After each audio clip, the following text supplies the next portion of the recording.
Hello everyone, कैसे हैं आप लोग। नमस्कार, मैं परिमिता और स्वागत करती हूँ आप सभी का एक नए वीडियो लेक्चर में। आज हम इस वीडियो लेक्चर में बात करेंगे वैचारिक पृष्ठभूमि के बारे में। ठीक है, तो इकाई 4 वैचारिक पृष्ठभूमि यहाँ यूजीसी नेट के सिलेबस में दिया हुआ है। इसका हम आज चतुर्थ सत्र करेंगे। इसके पहले हम इसका प्रथम, द्वितीय, तृतीय सत्र कर चुके हैं। आज हम चतुर्थ सत्र करेंगे। अगर आप उन वीडियो को नहीं देखे तो प्लेलिस्ट से जाकर जरूर देखें, उसके बाद ही यह वीडियो देखें। अगर आपने चैनल को सब्सक्राइब नहीं किया तो चैनल को सब्सक्राइब कर ले, नोटिफिकेशन ऑन करें। वीडियो पसंद आए तो लाइक, शेयर, कमेंट जरूर करें। तो चतुर्थ सत्र में आज हम पढ़ेंगे फोर्ट विलियम कॉलेज के बारे में। इसके पहले हम हिंदी नवजागरण के बारे में पढ़ चुके हैं, नवजागरण पढ़ चुके हैं, समाज का और संस्कृति का जागरण का विकास कैसे हुआ यहाँ भी पढ़ चुके हैं। हिंदी नवजागरण में आने वाली समस्याओं को भी पढ़ चुके हैं, खड़ी बोली का विकास पढ़ चुके हैं और भी बहुत सारे टॉपिक हमने कवर कर लिया है। तो आप उन टॉपिकों को जाके देखें पिछले वीडियो से, उसके बाद ही इस वीडियो को देखें। तो फोर्ट विलियम कॉलेज के बारे में हम पढ़ेंगे। तो इसकी स्थापना 10 जुलाई 1800 ईस्वी में कलकत्ता में गवर्नर जनरल लॉर्ड वेलेजोली ने किया था। ठीक है, गवर्नर किसने किया था? लॉर्ड वेलेजोली ने। युवा सिविल सेवकों को प्रशिक्षित करने के लिए किया था। यह भी महत्वपूर्ण है कि वेलेजोली ने इसकी स्थापना क्यों किया था। तो वेलेजोली ने फोर्ट विलियम कॉलेज की स्थापना सिविल सेवकों को प्रशिक्षित करने के लिए किया था। वेलेजोली का मानना था कि सिविल सेवकों को स्थानीय भाषा, संस्कृत आदि का ज्ञान होना चाहिए। ठीक, अर्थात भारत के जो स्थानीय भाषा है उसका ज्ञान जो विदेशी थे, अंग्रेज थे, उनको दिया जाता था फोर्ट विलियम कॉलेज में। और यहाँ स्थापना किसने किया था? लॉर्ड वेलेजोली ने। हिंदी, मराठी, गुजराती, तमिल आदि देशी भाषाओं में पुस्तक अनुदित होती थी। फोर्ट विलियम कॉलेज में किन किन भाषाओं में पुस्तकें अनुदित होती थी? तो याद रखना है नाम, हिंदी, मराठी, गुजराती, तमिल। हिंदी हिंदुस्तानी विभाग के अध्यक्ष जॉन गिलक्रास्ट। मोस्ट इंपॉर्टेंट है कि हिंदी व हिंदुस्तानी विभाग के अध्यक्ष कौन थे? तो जॉन गिलक्रास्ट थे।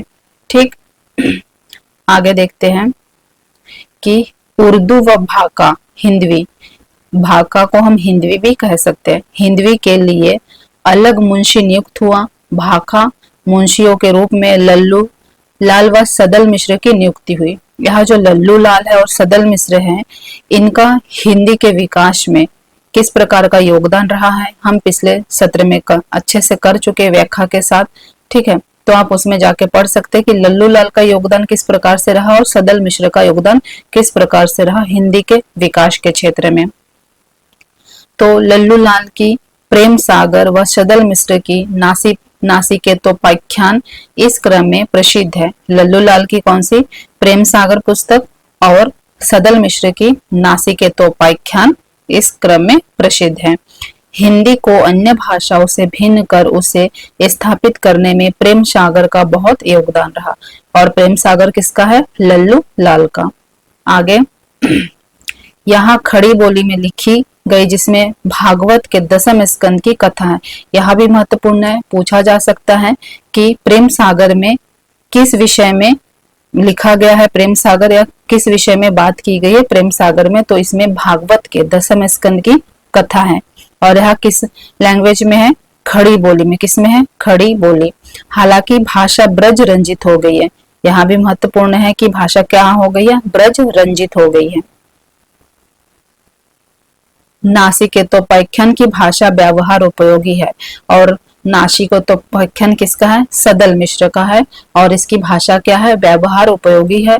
तथा जहां तक हो सका खड़ी बोली का व्यवहारिक किया गया, परंतु ब्रज व पूर्वी भाषा के शब्द मिलते रहते। क्योंकि क्या था, पहले ब्रज भाषा का जो बोलबाला था ज्यादा था और खड़ी बोली का कम था। इसलिए किसी भी रचना में ब्रज भाषा के शब्द, मुहावरे मिलते ही मिलते हैं।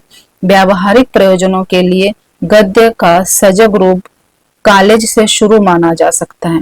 व्यावहारिक प्रयोजनों के लिए गद्य का सजग रूप कालेज से शुरू माना जा सकता है। क्रांतिकारी भूमिका ना भी हो, परंतु हिंदी भाषा व खड़ी बोली को आगे बढ़ाने के लिए फोर्ट विलियम कॉलेज की सांस्थानिक भूमिका को भुलाया नहीं जा सकता। अर्थात खड़ी बोली के विकास में और हिंदी के विकास में जो फोर्ट विलियम कॉलेज का स्थान है उसको भुलाया नहीं जा सकता। उसका एक महत्वपूर्ण स्थान है, इसका एक महत्वपूर्ण भूमिका है, उसे भुलाया नहीं जा सकता। हिंदी में अनुवाद व नई पुस्तकों के लेखन ने सुनियोजित हिंदी भाषा की नींव रखी। और यह सब कहाँ होता था? फोर्ट विलियम कॉलेज में होता था। भारतेंदु और हिंदी नवजागरण, अर्थात भारतेंदु युग में हिंदी नवजागरण किस प्रकार हुआ? हिंदी नवजागरण को हमने 3 भागों में देखा है पिछले सत्रों में। कौन कौन से? 1857 का जो युद्ध था, आंदोलन था, उसमें वो प्रथम था। द्वितीय भारतेंदु योगिन हिंदी, और तृतीय महावीर प्रसाद द्विवेदी के युग में। तो इन 3 भागों में बांटा गया है हिंदी के विकास को। तो यहाँ पे हम पढ़ेंगे भारतेंदु और हिंदी नवजागरण, अर्थात भारतेंदु के युग में हिंदी नवजागरण किस प्रकार हुआ, हिंदी के विकास में किस प्रकार का काम किया गया इस युग में। तो नवजागरण का शाब्दिक अर्थ नए रूप से जागना। हिंदी साहित्य में आधुनिक युग का आरंभ भारतेंदु से माना जाता है।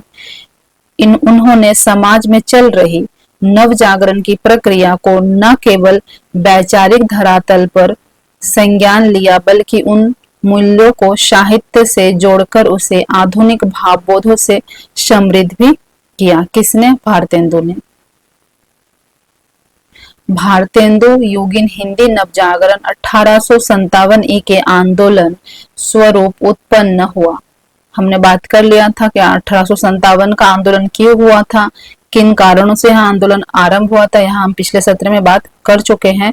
तो उस आंदोलन के स्वरूप से उत्पन्न हुआ क्या? भारतेंदु युग में हिंदी नवजागरण। इसमें एक ओर उन्होंने धार्मिक एवं सामाजिक आंदोलन का प्रभाव था, दूसरी ओर पूंजीपति व सामंतवाद की टकराहट। इन दोनों के संघर्षपूर्ण द्वंद्व के टकराहट से ही हिंदी नवजागरण एवं भारतेंदु युगीन साहित्य दोनों का विकास हुआ। जब तक दो समाज, दो संस्कृति आपस में नहीं टकराएगी, तब तक क्या होगा? नया युग प्रारंभ नहीं हो सकता, या फिर नया एक उत्थान नहीं आ सकता किसी भी भाषा के विकास में। तो जब क्या हुआ? सामाजिक रूप से और पूंजीपतियों और सामंतवादियों के द्वारा हिंदी के साथ अन्य विदेशी भाषा का टकराहट हुआ, मुगल काल में भी और अंग्रेजों के काल में, तब क्या हुआ? हिंदी में एक नया जागरण आया, नया एक मोड़ लिया हिंदी ने। और यहाँ सब किसके समय से माना जाता है? भारतेंदु के समय से और 1857 के आंदोलन के समय से। भारतेंदु युग मुख्यतः 2 संस्कृतियों के टकराहट का काल है, जिसमें एक ओर मध्ययुगीन दरबारी संस्कृति है, तो दूसरी ओर आम जनता में सामाजिक और राजनीतिक आंदोलन के लिए वातावरण भी तैयार करना था। साहित्य में देश के बढ़ते हुए असंतोष को सिर्फ पैदा करना भर नहीं था, बल्कि सदियों से चली आ रही सामंती विचारों से भी मोर्चा लेना था। भारतेंदु की राजनीतिक स्थितियों का बराबर खबर लेते रहे नवजागरण के क्षेत्र में मनुष्य की स्थापना है। भारतेंदु ने इसे समझा तथा देश की तात्कालीन परिस्थितियों को परखकर उसकी दुर्दशा के विषय में लिखा। भारत दुर्दशा में क्या हुआ? भारतेंदु जी ने भारत की राजनीतिक व सामाजिक स्थितियों को परखा, समझा और उसमें फिर लिखा कि भारत दुर्दशा कैसे हो रही है, भारत में लोग कैसे एक दूसरे से लड़ रहे, भिड़ रहे और लड़ाने वाला कोई विदेशी है। तो यहाँ भी बात वो अच्छे से समझते थे, उन बातों के तह तक वो गए थे और उन्होंने फिर आगे क्या किया? इस प्रकार की रचनाएं लिखी, भारत दुर्दशा जैसी रचनाएं इन्होंने लिखी है। रोबू सब मिलके आभू भारत, हाँ हाँ भारत दुर्दशा ना देखी जाए। तो यहाँ पंक्ति किसके है? भारत दुर्दशा से लिया है, भारतेंदु जी की रचना है। तो भारतेंदु जी ने हिंदी नवजागरण के लिए, भारतवासियों को जगाने के लिए इस प्रकार की रचनाएं लिखी।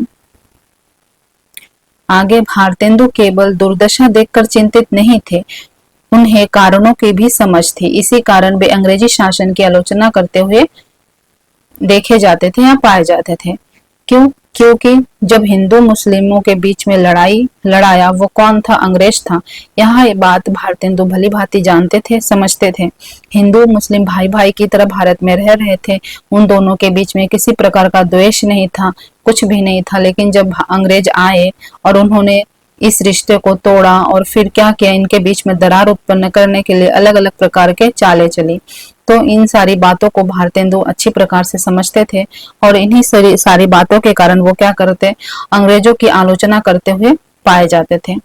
अंग्रेज राज सुख साज सब भारी, पै धन विदेश चली जात, अहे बड़ी ख्वारी। ये भी भारतेंदु जी की भारत दुर्दशा से लिया है पंक्ति है। भारतेंदु राष्ट्रवाद के केंद्र में आरंभ से अंग्रेजी शासन की आर्थिक आलोचना की।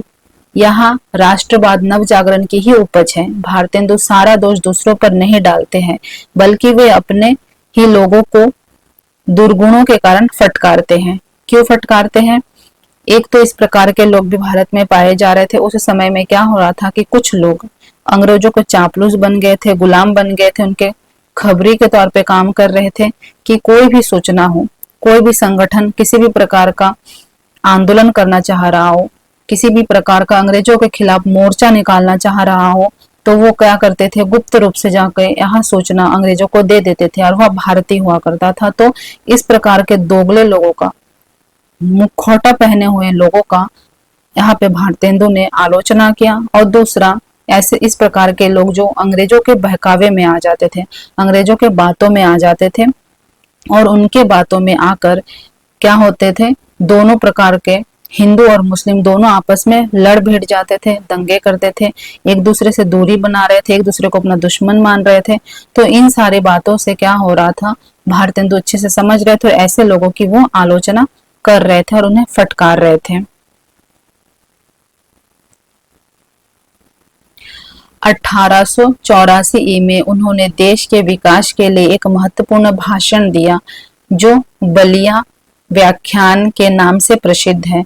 नवजागरण के केंद्र में धार्मिक सामाजिक सुधार आंदोलन रहे। इसका मुख्य सार आडंबरों, कर्मकांडों का विरोध तथा स्त्री व शूद्र समाज की दुर्दशा में परिवर्तन का रहा। बलिया के व्याख्यान में उन्होंने विधवा विवाह का समर्थन किया और बाल विवाह का विरोध तथा लड़कियों की शिक्षा का समर्थन किया। तो यहाँ सामाजिक रूप से पूरी तरह जागा हुआ इंसान था और समाज में जो अत्याचार हो रहा था क्षुद्रों के साथ और स्त्रियों के साथ, इसके खिलाफ उन्होंने बलिया में एक आंदोलन में या फिर एक भाषण में उन्होंने ये सारी बातें कही कि बाल विवाह नहीं होना चाहिए, विधवा विवाह पर उन्होंने जोर दिया और लड़कियों की शिक्षा पर उन्होंने जोर दिया, क्योंकि उस समय में लड़कियों के साथ, स्त्रियों के साथ और शूद्रों के साथ, जो नीची जाति से हैं, ऐसे लोगों के साथ बहुत ही जघन्य व्यवहार किया जाता था। तो इन चीजों को रोकने के लिए भारतेंदु ने लोगों की मानसिकता को जगाने के लिए इस प्रकार का भाषण दिया उस समय में। आगे 1870 में अपने युवावस्था में ही उन्होंने लेवी प्राण लेवी लेख में अंग्रेजों के विरुद्ध बात कही। यहाँ एक युवा का ऐसा साहस देख सभी के भीतर देश प्रेम की भावना उमड़ उठी। नवजागरण की इस भावना से प्रेरित बालकृष्ण भट्ट ने साहित्य को जनता से जोड़ते हुए कहा, साहित्य जन समूह के हृदय का विकास है। यह कथन किसका है? बालकृष्ण भट्ट का है, महत्वपूर्ण है। साहित्य जन समूह के हृदय का विकास है, किसका कथन है? बालकृष्ण भट्ट। नव जागरण की चेतना स्वतंत्रता प्रधान थी, इसलिए वे हर प्रकार के साम्राज्यवाद का विरोध करते रहे, चाहे अंग्रेजों का हो या मुसलमानों का, लेकिन वहां केवल साम्राज्यवाद का विरोध है, धर्मों का नहीं। वे मुसलमानों की समानता की प्रशंसा करते हैं, तमाम प्रगतिशील बातें। तो यहाँ पे साम्राज्यवाद का विरोध कर रहे हैं कौन? भारतेंदु जी। और मुसलमानों का जो साम्राज्यवाद है उसका विरोध कर रहे हैं, ना कि मुसलमानों का और हिंदुओं को जो समानता है उसकी वह प्रशंसा कर रहे थे, लेकिन उनके भीतर जो साम्राज्य भाव की भावना अंग्रेजों के द्वारा भर दी गई थी उसका वो विरोध कर रहे थे। तमाम प्रगतिशील बातें उन्होंने अंग्रेजों से सीखी। नवजागरण की पृष्ठभूमि में दो संस्कृतियों का संक्रमण है। कोई भी नवजागरण तभी आता है जब दो संस्कृतियां आपस में टकराती हैं, ठीक। तो नवजागरण की पृष्ठभूमि में दो संस्कृतियों का संक्रमण है, भारतीय संस्कृति और यूरोपीय संस्कृति। दोनों संस्कृतियां एक दूसरे से बिल्कुल अलग है। जब वह आपस में टकराई तो दोनों संस्कृतियों ने एक दूसरे का विरोध किया, एक दूसरे को अपनाने से मना किया। फिर धीरे धीरे दोनों संस्कृतियों ने एक दूसरे की अच्छाइयों को अपनाया और अपनी जो बुराइयां हैं उन्हें पीछे छोड़ा। तो यहाँ भारतीय संस्कृति और यूरोपीय संस्कृति के साथ भी ऐसा ही हुआ। जब दोनों संस्कृति आपस में टकराई तो दोनों संस्कृतियों के संक्रमण में यूरोप ने स्वयं को बेहतर बतलाकर भारतीयों को असभ्य बताया। ठीक, भारतेंदु ने अपने समय को समझा तथा भारतीयों को हीन भावना से बचाने का प्रयास किया। अपनी भाषा को लेकर प्रेम का भाव इसी की देन है। साथ ही गद्य की प्रधानता व उनके लिए खड़ी बोली का प्रयोग जनता को जागरूक करने के लिए हुआ। तो अब आपको समझ में आ गया कि लोगों को अपने देश की भाषा की तरफ क्यों मोड़ा गया, क्योंकि उनको हीन भावना से बचाना चाह रहे थे भारतेंदु। क्योंकि इस जगह पे यूरोपीय संस्कृति क्या हो रही थी, वो अपने आप को बेहतर बता रही थी और अपने आप को सभ्य बता रही थी, जबकि भारतीय संस्कृति को वह असभ्य बता रही थी, हीन बता रही थी। तो भारतीयों को हीन भावना से बचाने के लिए उन्होंने अपनी भाषा को लेकर प्रेम भावना लोगों के भीतर जगाने के लिए क्या किया, गद्य की प्रधानता की और खड़ी बोली का प्रयोग किया और लोगों में भी जागरूकता जगाई कि खड़ी बोली की ओर बढ़े व अपने देश की भाषा की ओर अग्रसर हो। भारतेंदु ने कई पत्रिकाओं का संपादन किया। इनके द्वारा संपादित विभिन्न पत्रिकाओं का हिंदी नवजागरण के विकास में महत्वपूर्ण योगदान रहा। उनके द्वारा संपादित कवि वचन सुधा 1868 ईस्वी, हरिश्चंद्र मैगजीन 1873 ईस्वी, बाल बोधिनी 1874 ईस्वी में देश की उन्नति और देश के विकास को रोकने वाली कुप्रथाओं की विवेचना की गई। बाल बोधिनी पत्रिका तो मूल रूप से स्त्री के लिए निकाली गई। समसामयिक की समस्याओं पर नाटक, निबंध आदि लिखे। तो ये जो तीनों पत्रिकाएं हैं और उनका प्रकाशन वर्ष है, याद रखना है कि कवि वचन सुधा 1868 भारतेंदु, हरिश्चंद्र मैगजीन 1873 भारतेंदु, बाल बोधिनी 1874 भारतेंदु। और यहाँ पे बाल बोधिनी स्त्रियों के लिए निकाला गया, अर्थात स्त्रियों के उत्थान के लिए यह पत्रिका निकाला जाता रहा। आगे देखते हैं, यहाँ तक कि भक्ति विषयक रचनाओं में भी देशभक्ति संबंधित आधुनिक का पुट है। इस प्रकार भारतेंदु हर विद्यागत माध्यम से नवजागरण की चेतना को संपन्न कर रहे थे। भारतेंदु के साहित्य में नवजागरण की चेतना पूर्ण रूप से मिलती है। इसमें उनका अंतर विरोध भी शामिल है, जैसे राजभक्ति और देशभक्ति। कौन कौन सा? राजभक्ति और देशभक्ति। 1884 में भारतेंदु जब महत्वपूर्ण ऐतिहासिक घटनाओं की सूची कालचक्र नाम से निर्मित किए, कालचक्र भी भारतेंदु ने लिखा और 1884 में कालचक्र नाम से निर्मित कर रहे थे, उस वक्त उन्होंने हिंदवी या हिंदी नई चाल में ढली 1873 ईस्वी का भी उल्लेख किया। प्रश्न यहाँ है कि दुनिया की प्रसिद्ध घटनाओं में हिंदवी का नए चाल में ढलना भी क्या एक प्रसिद्ध घटना है? अगर है तो 1873 ई को ही इसके घटित होने का समय क्यों चुना? इसका उत्तर आचार्य शुक्ल ने दिया। इसका उत्तर किसने दिया? आचार्य शुक्ल ने दिया। 1873 में उन्होंने हरिश्चंद्र मैगजीन नाम की एक मासिक पत्रिका निकाली, जिसका नाम हरिश्चंद्र चंद्रिका हो गया। हिंदी गद्य का ठीक परिष्कृत रूप पहल इसी चंद्रिका में प्रकट हुआ। भारतेंदु ने नई सुधरी हुई हिंदी का उदय इसी समय से माना गया, इसलिए 1873 के समय को महत्वपूर्ण माना गया और हिंदी के विकास में इसको स्थान दिया गया कालचक्र में। उन्होंने कालचक्र नाम की अपनी पुस्तक में लिखा है कि हिंदवी नई चाल में ढली 1873 ईस्वी। 1873 ईस्वी क्यों माना? क्योंकि इसी समय में क्या हुआ, हिंदी गद्य का ठीक परिष्कृत रूप पहल चंद्रिका में प्रकट हुआ, हरिश्चंद्र पत्रिका में। ठीक, भारतेंदु ने नई सुधरी हुई हिंदी का उदय इसी समय से मानते हैं। भारतेंदु लोकसभा के समर्थक थे। वे टकसाली भाषा के विरोधी थे। टकसाली अर्थात गढ़ी हुई भाषा। भारतेंदु गढ़ी हुई भाषा अर्थात जो बनावटी भाषा है उसके विरोधी थे भारतेंदु। इसी को टकसाली भाषा भी कहा गया है। भारतेंदु भाषा का सहज, सरल, प्रवाहमय और विनोदपूर्ण रूप स्वीकार करते थे। भारतेंदु निज भाषा की उन्नति के पक्षधर थे।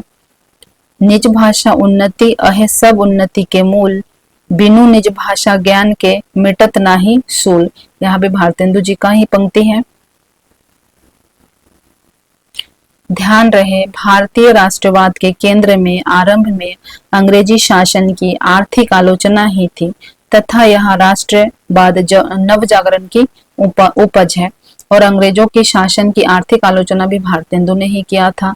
ऐसा नहीं है कि भारतेंदु सारा दोष दूसरों पर डालते हैं, बल्कि वे अपने ही लोगों को दुर्गुणों के कारण फटकारते भी हैं।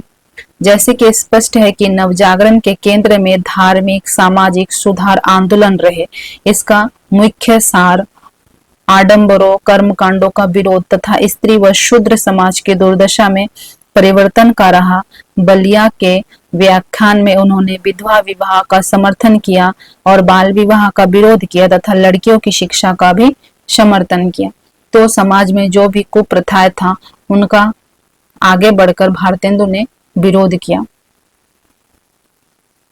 आगे साहित्य के क्षेत्र में भारतेंदु का योगदान। साहित्य के क्षेत्र में भारतेंदु ने किस प्रकार से योगदान दिया है? भारतेंदु हरिश्चंद्र मात्र एक कवि और कुशल गद्यकार ही नहीं थे, एक युग प्रवर्तक साहित्यकार भी थे। इनके इर्द गिर्द कवियों और लेखकों का एक बड़ा समुदाय एकत्र हो गया था, जिसमें भारतेंदु मंडल के नाम से अभिहित किया जाता है। इस दृष्टि से बालकृष्ण भट्ट, प्रताप नारायण मिश्र, अंबिका दत्त व्यास, ठाकुर जगमोहन सिंह, राधाचरण गोस्वामी, बद्री नारायण चौधरी, लाला श्रीनिवास दास आदि के नाम उल्लेखनीय हैं। भारतेंदु के साथ ही उनके मंडल के अधिकांश लेखकों की अपनी पत्रिकाएं थीं। इन सब के माध्यम से भारतेंदु ने हिंदी के प्रचार प्रसार के साथ नव जागरण और समाज सुधार का एक व्यापक अभियान चलाया था। पत्र पत्रिकाओं में उठाए जाने वाले मुद्दों, उनमें आयोजित बहसों के माध्यम से जन जागरण की भावना का प्रचार प्रसार होता था। धार्मिक अंधविश्वास, सामाजिक रूढ़िवादी, छुआछूत, ऊंच नीच की भावना के विरोध और पारंपरिक मेल मिलाप, समानता और स्वतंत्रता की भावना के महत्व को भारतेंदु और उनके मंडल के लेखक पूरे तालमेल के साथ अपने लेख और अपनी पत्रिकाओं के माध्यम से प्रसारित करते थे। तो भारतेंदु मंडल में जितने भी सदस्य हैं, इनका नाम भी याद रखना है, ठीक है। आगे भारतेंदु ने जनहित में एक व्यापक आंदोलन का सूत्रपात किया था।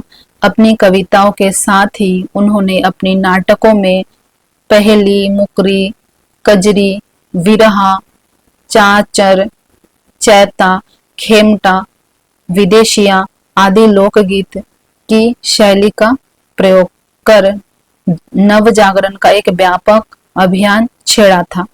तो ये जो लोकगीत है, इसका प्रयोग उन्होंने इसलिए किया था ताकि जन साधारण या दूर दराज पिछड़े हुए लोगों से भी वो क्या हो, आत्मीय रूप से जुड़ सके और फिर उन्हें क्या हो, नव जागरण के, हिंदी नव जागरण के लिए प्रेरित कर सके। समाज में जो कुप्रथाएं है उसको छोड़ सके पीछे और समाज को एक विकास के नए रास्ते पर लेके आगे बढ़ सके। इसलिए उन्होंने जन साधारण की जो लोकगीत शैली है उसका प्रयोग किया है। आगे ये सारे कार्य उनके साहित्यिक योगदान के साथ ही सामाजिक विकास में उनकी महत्वपूर्ण भूमिका को रेखांकित करते हैं। भारतेंदु युग की साहित्यिक प्रवृत्तियां। अब भारतेंदु के समय में साहित्य किस प्रकार से लिखा जाता था या साहित्य में किस प्रकार की प्रवृत्तियों को प्रथम स्थान दिया जाता था, उसके बारे में यहाँ देख लेते हैं कि देश प्रेम की व्यंजना। भारतेंदु युग में जो साहित्य लिखा जाता था उसमें देश प्रेम की व्यंजना होता था। सामाजिक चेतना और जन काव्य, साधारण सी बात है कि सामाजिक चेतना तो होगी क्योंकि वह सामाजिक चेतना का युग चल रहा था, नव जागरण का, लोगों के भीतर नए चेतना को जगाया जा रहा था। भक्ति भावना, देश के प्रति भक्ति की भावना जगाई जा रही थी, अपने भाषा के प्रति भक्ति की भावना जगाई जा रही थी, अपनी संस्कृति के प्रति लोगों को जागरूक किया जा रहा था। श्रृंगार और सौंदर्य वर्णन हो रहा था। प्राचीन और नवीन का समन्वय हो रहा था, अर्थात प्राचीन को पीछे नहीं छोड़ा जा रहा था, प्राचीन के साथ नवीन को एक तालमेल के साथ जोड़ा जा रहा था और प्राचीन में जो अच्छाई है उसे लेकर आगे बढ़ा जा रहा था नवीन की तरफ, और प्राचीन में जो बुराइयां है उसे पीछे छोड़ा जा रहा था। हास्य और व्यंग, व्यंग के माध्यम से बुराइयों को, अंग्रेजों को क्या कर रहा था, तंज कसा जा रहा था। आगे देखते हैं कि सारांश। अब सारांश में देखते हैं कि स्पष्ट है कि भारतेंदु युग साहित्य के नव जागरण का युग था। इसमें शताब्दियों से सोए हुए भारत ने अपनी आंखें खोलकर अंगड़ाई ली और कविता को राजमहल से निकालकर जनता से उसका नाता जोड़ा। हम पिछले सत्र में पढ़ चुके हैं कि कविता किस प्रकार से राजमहल में रहती थी और राजा महाराजा लोग क्या अय्याशी के लिए, अपनी अपनी वाहवाही के लिए राजकवि रखते थे और अपने ही लिए वो कविताएं उनसे रचना लिखवाते थे। तो उसे राजमहल से निकाल के लोगों के विकास के लिए किस प्रकार या लोगों से जोड़ने का जो काम है वह भारतेंदु ने किया। जनता से उनका नाता जोड़ा, उसे कृत्रिमता से मुक्त कर स्वाभाविक बनाया, श्रृंगार को परिमार्जित रूप प्रदान किया और कविता के पद्य को प्रशस्त किया। भारतेंदु और उनके सहयोगी लेखकों के साहित्य में जिन नए विषयों का समावेश हुआ उसने आधुनिक काल की प्रवृत्तियों को जन्म दिया। इस प्रकार भारतेंदु युग आधुनिक युग का प्रवेश द्वार सिद्ध हुआ। तो इसीलिए भारतेंदु युग को आधुनिक युग भी कहा जाता है और इसे आधुनिक युग का प्रवेश द्वार भी कहा जाता है। तो भारतेंदु जी और उनके सहयोगी जो लेखक थे उन्होंने क्या किया, हिंदी को या खड़ी बोली को अय्याशी की भाषा से, श्रृंगारिकता की अति से निकालकर लोगों के विकास के लिए लोगों के साथ जोड़ा, संस्कृति के साथ जोड़ा, सामान्य लोगों के साथ जोड़ा। ठीक है, तो इस प्रकार से भारतेंदु ने हिंदी के विकास में काम किया है। तो आज के इस सत्र में इतना ही। आगे जो सत्र आएगा उसमें हम नए टॉपिक को पढ़ेंगे। भारतेंदु हो गया, अब हम महावीर प्रसाद द्विवेदी को कब पढ़ेंगे, क्योंकि 3 भागों में हिंदी के विकास को बांटा गया है। 1857 का युद्ध या आंदोलन और भारतेंदु युग और महावीर प्रसाद द्विवेदी। तो हमने 1857 पढ़ लिया है, भारतेंदु युग आज हमने पढ़ा है और आगे हम महावीर प्रसाद द्विवेदी को पढ़ेंगे। तो आज के लिए इतना ही। अगर आपको वीडियो पसंद आया तो लाइक करें, कमेंट करें, शेयर करें और चैनल को जरूर से सब्सक्राइब कर ले नए वीडियो के नोटिफिकेशन के लिए। तो मिलते हैं नए सत्र में, तब तक के लिए नमस्कार, जय हिंद।